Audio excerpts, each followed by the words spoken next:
What's up, guys? It's Alex. It's Quinn. It's Iconic Comic. We're back. We're ready to react to Spider-Man PS4 Honest Game trailers. Kind of excited for this one because we played Spider-Man. We beat the game. In my opinion, it's the best Spider-Man game. Well, it's not even close to me. Definitely. Spider-Man 2's still up there, just from nostalgia point of view and everything. But this game had pretty much everything and more than what I was expecting. So let's hope they don't tear it to pieces too much. I hope they tear it to pieces. All right, 3, 2, 1. The following trailer is rated H for honest. From the company that's slowly replacing our entire culture with reboots and spin-offs comes a game that truly does justice to the Spider-Man franchise. And finally, let you fully live out your fantasy of being a penniless nerd whose best friend is an old woman, Spider-Man. Slip on the breathable lycra onesie of the Spider-Man as you leave behind the era of journalism, upside-down kisses, and an incredibly bored-sounding Tobey Maguire for a hipper, more relatable Spider youth who can't get his personal life together. Despite the fact that he's also the world's most competent super sleuth, athlete, and brilliant scientist, and who's not just coasting with the city cops, but actively working to expand the surveillance state in a spider simulation that accurately captures the experience of being a radioactive millennial. Because let's be honest, if you were Spider-Man, you'd definitely still take the subway all the time. Swing your way into Spider-Man's pitch-perfect traversal system that finally blows Spider-Man 2's much-beloved gameplay out of the water, with swinging that feels like it has real momentum and physics, except for when you pause in midair to throw something out of the side of the wall, and enough different movement options to make traveling around the city inherently fun, as well as a Tony Hawk-style trick system so you can do sick backflips while you fight crime, because why not? In gameplay that will have you collecting all the tedious bullshit they packed into their open world New York, just to have an excuse to swing around some more. Whee! I haven't enjoyed swinging this much since I went to that Mario Key Party. I can't tell you who I hooked up with, but the name rhymes with Bagheera Miyamoto. Dive headfirst into battle and throw down with the city's endless parade of faceless thugs, with a series of combos, web slinging, and gadgets that will have you zipping around the area constantly, while you try to remember which type of beatdown goes with which flavor of asshat. An ability to look up and read them all before they even see you, as you fulfill your role as a kinder, gentler brand of superhero that refuses to kill, and settles for merely causing severe head trauma and kicking dudes off the sides of buildings. That's alright, you had him to the wall 40 stories up. Surely some kindly stranger will take him in before he starves and freezes to death.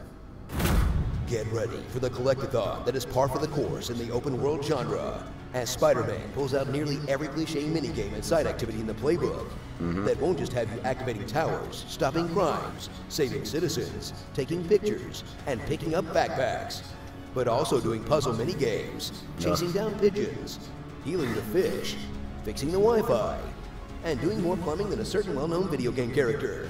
All to collect one of the 6 different types of currency that you'll need to unlock more powers in goofy-ass suits, in an open-world experience that would get pretty tedious if it wasn't so fun to move around in. And at least most of what you're doing is related to being a superhero scientist, and not just trying to find balloons for that kid again. Oh my gosh. Good also, lord. You were adopted. Prepare to face Spider-Man's greatest foe to date, real life. As Spider-Man breaks up the climactic fights with his many formidable foes, with the normal people problems of Peter Parker, like losing your job, getting evicted from your apartment, tracking down your stuff in dumpsters, and crashing on couches. As Spider-Man has you realizing that there are much scarier things than super-powered villains. I mean, yeah, okay, getting mobbed by the Sinister Six sucks and all, but have you ever had to work with your ex? Ugh, yikes. So weave your way past the tangled web of uninspired open worlds and into a superior superhero experience that will keep you squeezing out the last drops. Still cool. Because it turns out that as long as your game feels really good to play, you can fill it full of the same garbage we've been complaining about in open world games for years, and we'll lap it right up. Yeah, I might be a hypocrite, but I'm a hypocrite who gets to play a good Spider-Man game. I can live with that. Starring post-puberty Tom Holland, Lois Jane, Spider-Boy, Brooklyn Nine-Nine, Too Much Sugar Water, Meryl Streep with handguns, Dr. Hansy, Innuendo Man, Zapdos OC, Do Not Steal, Rocksteady, Familiar Gimmick Man, Colonel Sanders, Photoshop Filter Man, the Excel spreadsheet, and Alex Jones the Jameson. Oh my god. Wow. Grand Theft Arachnid. You can totally tell it's a fantasy world because Spider-Man's Twitter replies aren't full of horrible racism. Comment below on what you want me to read in my epic voice. Bad that I succeed. It's still a good game. Oh, but I do love it. They're like, as long as your game has a fun feel to it and it's comfortable to like swing around, whatever, we can pack it with all the same bullshit that we've been complaining about forever in video games, like collectibles and all that other stuff. Just because it's so fun to go from point A to point B. And in a Spider-Man game, really getting from point A to point B, if you nail that, you got like 80% of the game down.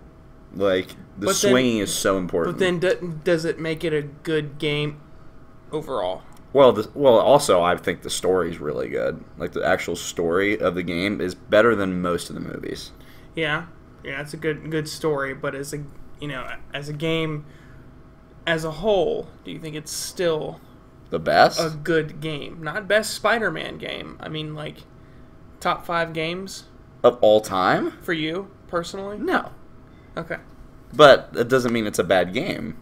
I have very high standards when it comes to video games. Like to me, like as much as that game will always be my favorite Spider-Man game, hopefully until the sequel comes out, I've only been playing Red Dead 2 for like 2 weeks, and I think it's a better game. It is. Yeah. But that doesn't mean that Spider-Man is not a good game. But video game, the bar for video games nowadays just keeps getting higher, and it will only keep getting higher. It's like we've almost hit this bar in movies where it's kind of stalled a little bit. Like here's a bar. Right now, the technology with movies can only go so far, but video game technology just keeps growing, so the bar just keeps going up. Yeah, for me, a good game, it has a high replay value. Yeah, so like if I can not play it for 5 years and then go back and play it and just be sucked in again, that's a great game. And see, with Spider-Man, and same thing with Arkham, all the Arkhams, I beat the game, I do the side quests, but I kind of get tired of them. But with games like Fallout, Red Dead, Skyrim, there's so many different things that you can do, and it's not even a big deal to start it back at level 1. Right. I will say like those like Arkham game, like Arkham Asylum for me, I could play that today. That's a great game.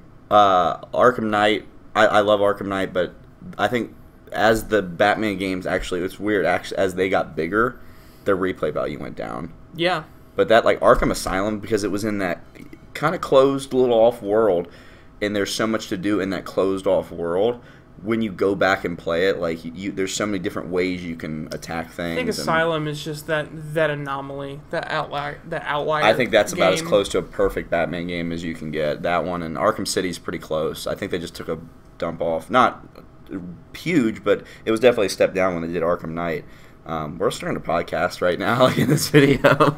Anyway, let us know what you guys thought down in the comment section down below. Make sure you guys like, comment, share, and subscribe, so that you don't miss anything from this channel. Make sure you guys stay tuned. Stay iconic. And cue music. Holy Grail.